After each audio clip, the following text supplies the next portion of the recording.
Welcome to the Apple Insider Podcast. This is your host, Stephen Robles, and joining me today is a very special guest, photographer, creator, and all-around incredible guy, Austin Mann, the photographer. Thanks so much for joining me. Hey, Stephen. I'm so excited to be here. You know, it's so cool. Every year, I look for your photography review of the iPhone. You know, one of the big features that Apple always touts is the camera improvements in their iPhones, and you always go to some far-off location and really run the camera through its paces. I looked on your website. It looks like you've been doing it since the iPhone 6. Does that sound about right? Yeah, well, actually, even before that, believe it or not. So the first big one that I did was the iPhone 6, but my very first iPhone review was 2012, and it was with the iPhone 5. Oh, okay. They had come out with panorama mode that year. Right. And I remember looking at the reviews, and there was no photographers that were reviewing the device, like really looking at what can panorama mode do. It was more just seen kind of as a technical capability of a smartphone and less as a creative camera. And so I went out and did my own review. I stood in line and waited for the iPhone like I always do, and got it that day and got on a flight that night and went to Iceland with my good friend Jordan Bellamy, and we created a little video together, and that was the beginning. I ended up sending that video over to a friend, Darren Murph, over at Engadget, and they posted it, and that was kind of the beginning of now almost a decade of iPhone camera reviews in the wild. That's amazing. And it's always incredible to hear your perspective. I mean, you are a professional photographer. You're shooting with Hasselblad. Is that how you pronounce it? I mean, you're shooting with like real stuff. Yeah. I mean, I shoot with the whole gamut, from old film cameras to iPhone to, the large, huge megapixel medium format Hasselblads and Sony and everything in between. Yeah. So I love to find kind of the strengths of each different tool and find ways to push each one to its max. That's awesome. And you have the new M1 iPad Pro in hand, and you got to do an early review of that. And so I want to spend most of our time on that, but I did want to ask you, of course, as with every year, did the review of the iPhone 12 Pro Max, which had some significant camera improvements. Are you still running with that as your daily driver? And what has been your 6 months experience with that? Yeah, that's a good question. So I actually kind of teeter-totter between the 12 Pro and the 12 Pro Max. For me, and I've written about this, I really like the smaller, more nimble size of the iPhone 12 Pro in my hand, and I've just never been a big fan of the larger iPhones. And so the camera is definitely better, and I definitely can see a difference, especially in low light and some kind of extreme scenarios. But I so often am 90% of the time the iPhone 12 Pro is everything that I need. And so the 12 Pro has been my kind of daily use, and I love it. I continue to get out at night and experiment with shooting the stars, and I'm going to be doing some stuff with that next week, just on a personal project out in the Grand Canyon. It's an amazing camera, and just what the software has done, especially night mode, those types of things, and Pro RAW. You know, I'm still learning some of the workflows for how to use night mode and Pro RAW and how to make it all integrate well. But now that I've got it mostly dialed in, I'm really enjoying having the kind of flexibility and the power in post to be able to change my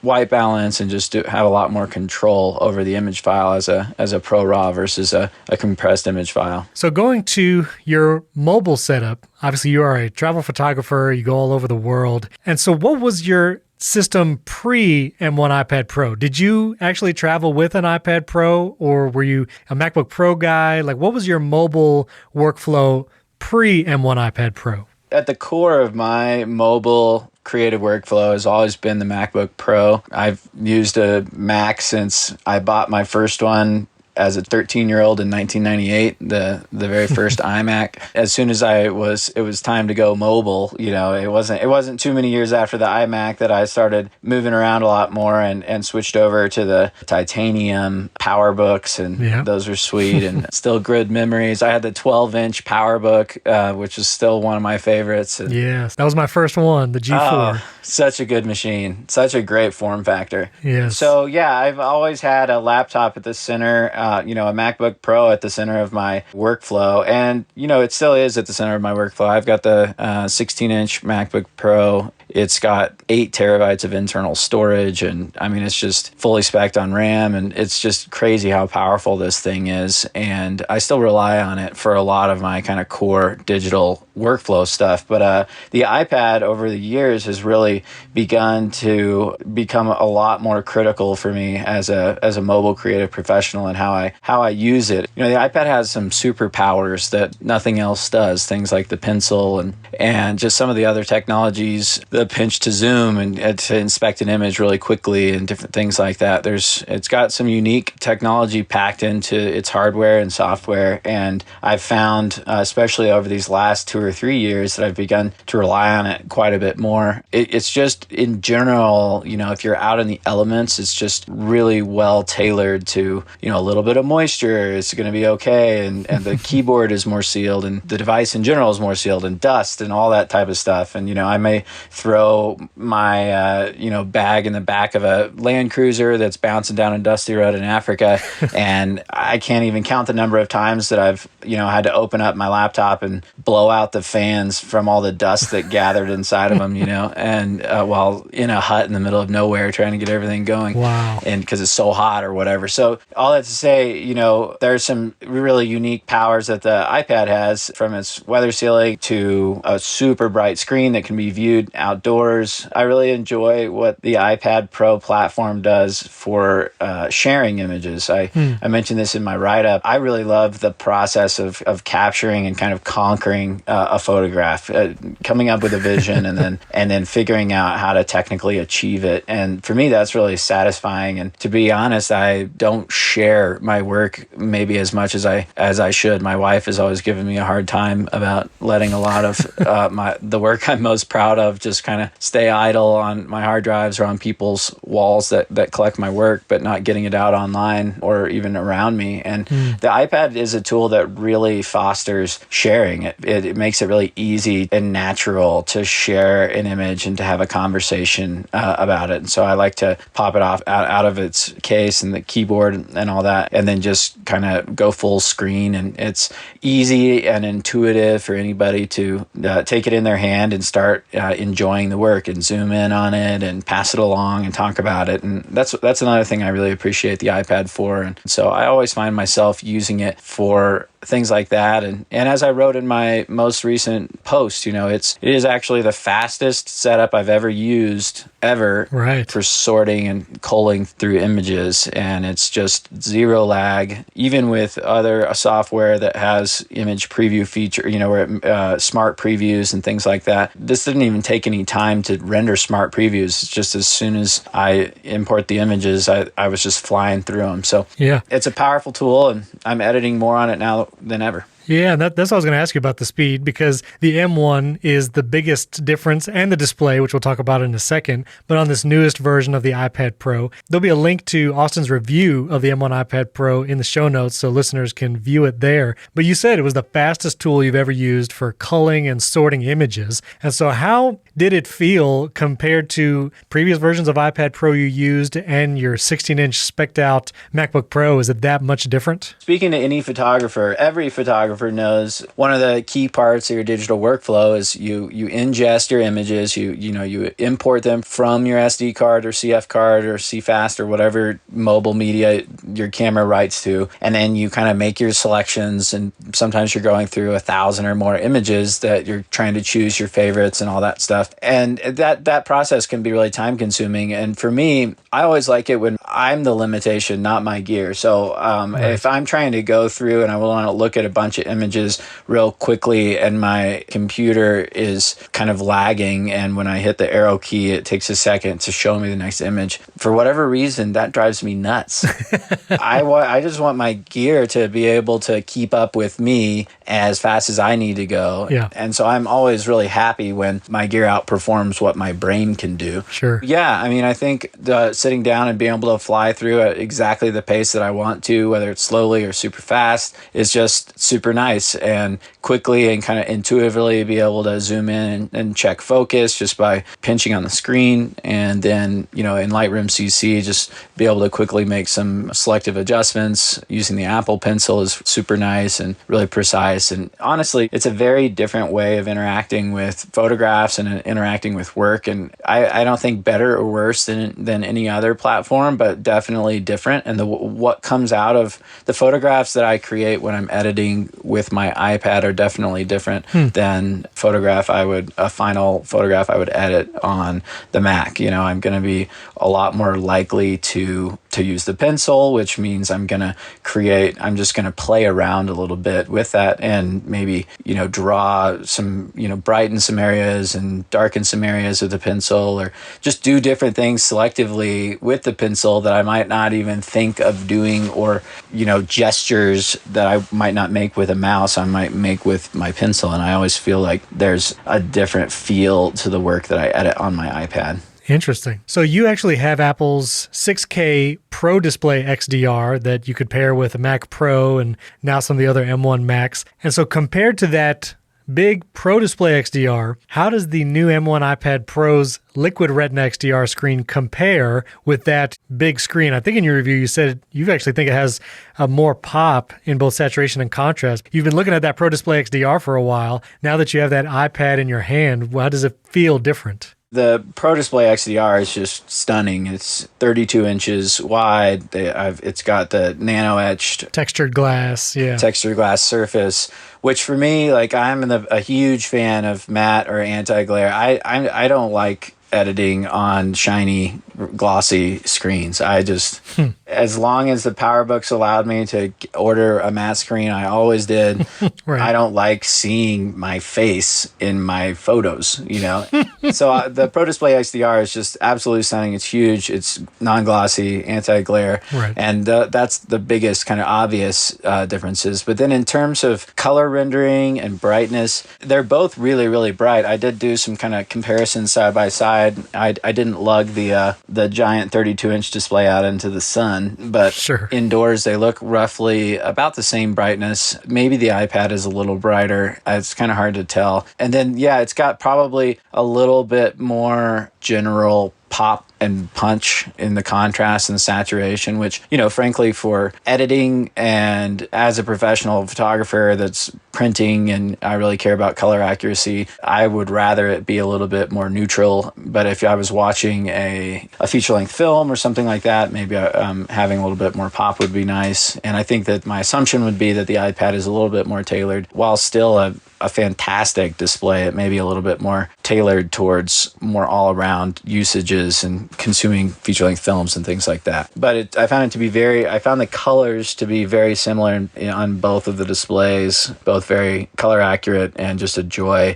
One of the great joys of creating a photograph that you're really proud of is being able to look at it on a display that makes it look great. And that makes the whole creative process just more fun. It allows you to kind of think differently about the work, maybe think in more detail because of the resolution, and appreciate some of the things that you accomplished in creating that photograph in a different way. Yeah. So as you edit and use both macOS and iPad, one of the big questions that people are asking is, because it has the M1 now, the same CPU that the iMac, Mac Mini, and MacBook Pro have, why doesn't Apple just put macOS on iPad? And there's been differing opinions on that, but you, as a photographer and your workflow, is that something that you would want? Would you want eventually for Apple to at least give you the option to have macOS on an iPad Pro? I think that Apple is deeply thoughtful about the decisions that they make like that. And I've grown to trust those processes a little bit more than I used to. And I've never really had a deep desire to have macOS on iPad. And I'm sure that they have very intentional about reasons why they don't. I think the hardware, the power is definitely there to run the Mac OS.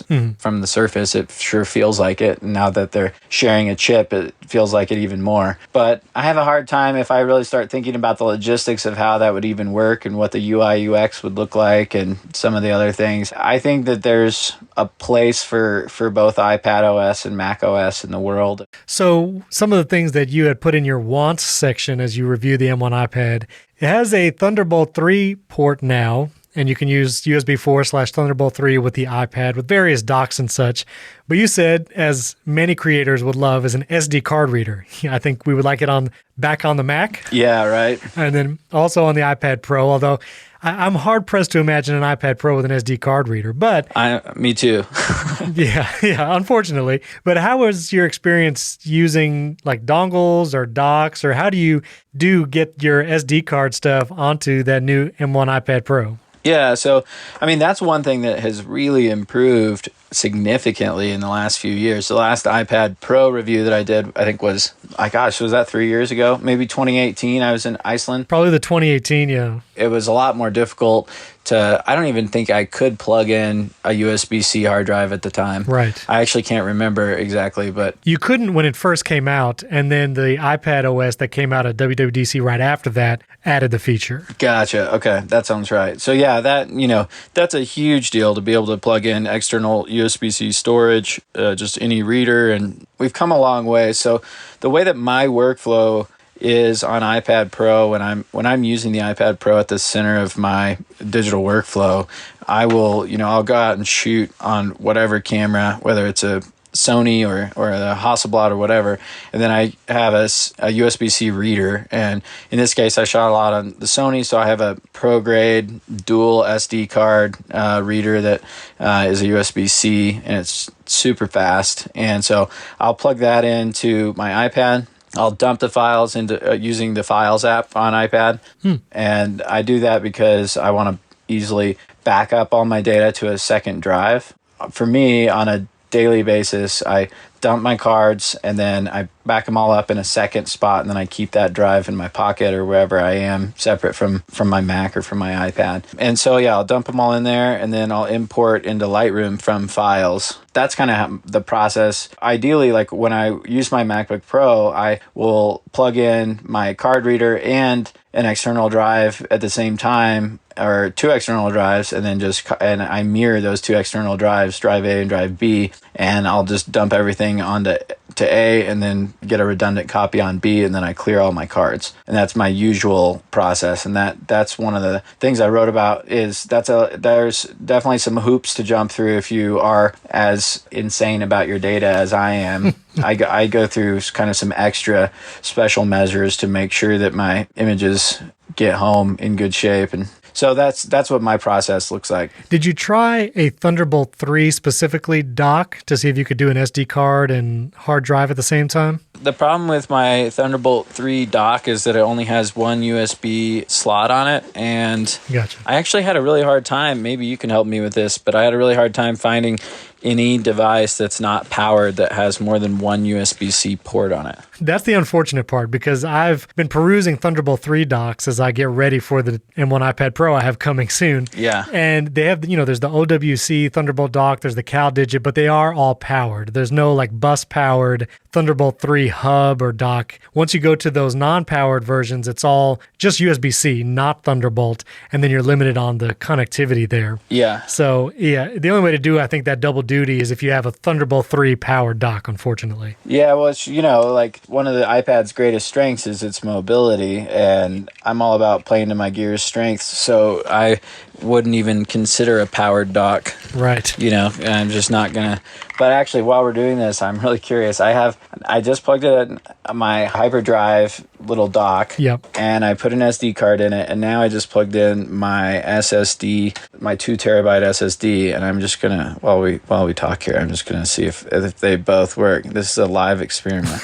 This is all I do on my reviews, is just, hey, maybe that would work. Try it. Apple's not super forthright about what all can even work with that port. They say Thunderbolt 3, but there's such a variety of devices. I do a lot of podcasting. Mm-hmm. You can connect an audio interface via USB-C, but your options for managing that is very different on an iPad than it would be on, say, a Mac. Right. So while the I/O connectivity is there, the use cases differ from macOS and iPadOS. Very much so. The interesting thing that I found is that I have a dual SD card reader that, just has two SD card slots and it plugs in with one USB-C. And the software, at least, there was no problem. Like, I was able to mount both of those SD cards at the same time. Right. So it's possible to mount two separate devices, but I just couldn't make it happen with an SD and a drive. My live experiment is not working, so Okay. I can now answer your question that I have found that does not work either. Does not work. Okay. Going back to what I said earlier, I think that having an SD card reader or like a CF Express reader or both would be super nice, but I also don't really see that in the cards. I don't think, it seems kind of unlikely. And again, it's like those are intentional decisions that have been made. I think the number one thing that I reach for to plug into my iPad other than the charger is the SD card reader, which is why I mentioned it. I also do that on my Mac, and it's not like it's lots of hoops to jump through. I just plug in my SD card reader like I would a hard drive or anything else, and it works pretty well, and it's blazing fast. I think it could just simplify it if it was a little bit more integrated. For sure. Well, as a final question, a lot of people are saying that with this new M1 iPad Pro that surely there'll be some big announcement at WWDC about the software or new features or something coming to the iPad. So you, as a photographer and mobile creator, what's something, maybe one thing, maybe a couple things that you hope Apple brings in the next version of iPad OS to maybe make your workflow easier, or those features that you would like to see? Well, as I wrote in my review, I feel that for me, I would love to be able to plug in more than one device and be able to kind of handle my data redundancy workflow easily on iPad Pro. It's possible right now, but it's just a little bit difficult. Yeah. And so that's definitely one thing that at the top of my list. And then I also mentioned this in my review, like I shoot a lot of panoramas. That's one thing I can't do easily inside of the Adobe suite, at least right now. I think maybe Affinity is able to do that on iPad, and I think there's some other tools, but my core workflow revolves around Apple and Adobe. Yeah. I kind of stay inside of that zone. Part of reviewing in the field is to make sure that you got the shot, and if you're shooting panoramas, you really need to stitch them to make sure, it's all there and that they fit right and that it looks right, and you don't need to make any technical adjustments and that type of stuff. And so it'd be really nice to be able to put some panos together. And then, I don't know what else. What about you? What do you wish for? Oh, well, as an audio guy, I would love to see more granular controls. So if I connect an audio interface, that I could choose a different output than an input. Yeah. Or be able to, make a Skype call and record at the same time in the multitasking view. And just multitasking improvements overall. Like you were saying, be able to background import photos to Lightroom and go do something else on the iPad because it's plenty powerful enough. And that's just totally a software thing. Yeah. Let me ask you this. Were you an Aperture user back in the day? I did. I was just talking to my mentor, Paul Bowen, fantastic photographer and mentor, and he actually still has a Mac that he runs Aperture on because he likes how it makes books. Yes, exactly. There's like specific features in there about for its book making stuff that isn't in Photos and you can't find anywhere else. And so I appreciate Aperture for what it was. And same here. Yeah, I used to make family photo books, and that ended when Aperture died. Yeah, so. Right. It's kind of sad, which you can do in Photos now, but it's just I don't think quite the same. It's not, and they definitely took away some tools and never brought them back for some reason. So yeah, maybe one day. Maybe one day. Thank you so much for coming on the show. Where can people go? Obviously, austinmann.com. We'll put that website in show notes. Do you have any upcoming projects or anything that you'd like people to check out and see what you're doing? Yeah, there's a few things that are cooking right now. You can usually stay up to date with that stuff, like you said, on my website, austinmann with 2Ns.com. And then my Instagram is also just my name, Austin Mann, Mann. Yeah, I'd be out shooting at the Grand Canyon, the Blood Moon coming up on May 26th. Really looking forward to that. And yeah, just you can keep up with me on my Instagram. Very cool. Well, thanks so much, Austin. I appreciate you coming on. Thanks a bunch, Steven. Don't forget, you can now support the show at patreon.com/AppleInsider and get an ad-free feed with all our episodes. And if you haven't yet, we would greatly appreciate a 5-star rating and review in Apple Podcasts. That'll also really help out the show. Don't forget to check out HomeKit Insider that comes out every Monday, where we talk about the latest smart home and HomeKit news and devices. And the Apple Insider Daily Podcast. You can get the top Apple headlines in just a few minutes. Thanks for joining us. We'll catch you next time.